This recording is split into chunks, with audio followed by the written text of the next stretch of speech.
Сәлеметсіздер ме балалар? Бүгін енді пробный деген есепте міне біреуін талқылап жіберейін. Осыны қарап отырыңдар. Ақырындап 1-2 сабақтан беріп отырам. Бағана бір пробныйдың екінші компонентті қарап қойдым. Мынандай есеп болды. Енді қайсысын шығара алдыңдар, қайсысын шығара алмадыңдар, оны мен нақты көрген жоқпын әрине. Бірақ енді давайте шығарып берейін. Сурет табысы параллелограмм Гүлзар.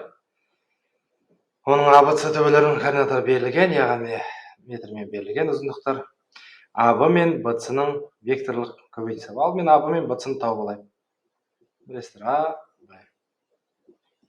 АБ деген Б-дан Аны алып тастау керек. Яғни 2 минус 1, 1 қалады. 5 минус 4, 1 қалады. 4 минус 3, 1 қалады. АБ векторы оңай. Енді БЦ векторын табамын. БЦ векторы тең С-дан Б-ны алып отырамын. Яғни 3 минус 2, 1. 8 минус 5, 3. 9 минус 4, 5. Енді осы екеуінің векторлық көбейтіндісін тап дейді.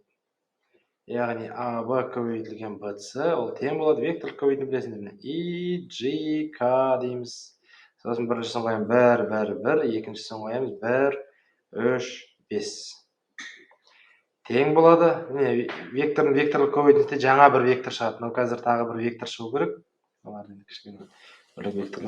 Иді басып тұратын болсам, мына бір қалады 1, мына бір қалады 1. Иді басатын болсам.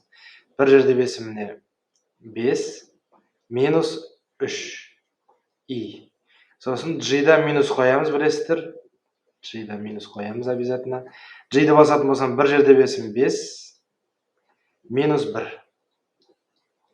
Плюс, енді К-ны басатын болсам, Ны басып тастайым. Бір жерде шым 3 минус 1.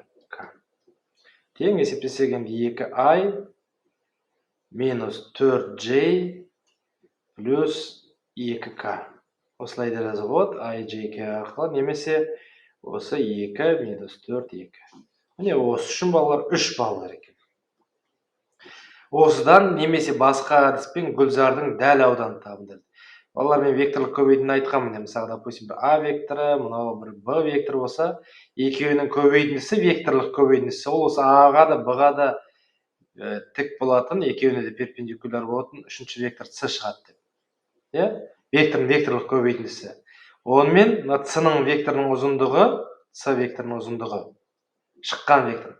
Ол А мен Б екеуі құрайтын мынандай параллелограммның ауданына тең деп айтқан болды.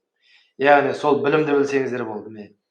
Гүлзардың ауданын тапты. Енді Гүлзардың ауданы АБ мен мынау мен мынаның көбейтіндісі бер жақта шығып тұрған бір вектор, бірақ осының ауданына тең, ол мына векторлық көбейтіндінің әуір.